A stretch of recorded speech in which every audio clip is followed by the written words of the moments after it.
হাতীবান্ধা উলামা পরিষদের উদ্যোগে নবীন ও প্রবীণ উলামা কেরামের ঈদ পুণ্যমিলনী সম্মেলন অনুষ্ঠিত হয়েছে।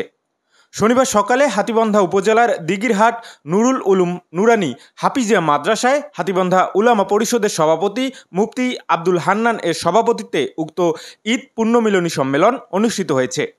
এতে প্রধান অতিথি হিসেবে উপস্থিত ছিলেন ইসলামী শাসনতন্ত্র আন্দোলনের বাংলাদেশের হাতীবান্ধা পাটগ্রাম আসনের এমপি প্রার্থী মুফতি ফজলুল করিম শাহরিয়ার।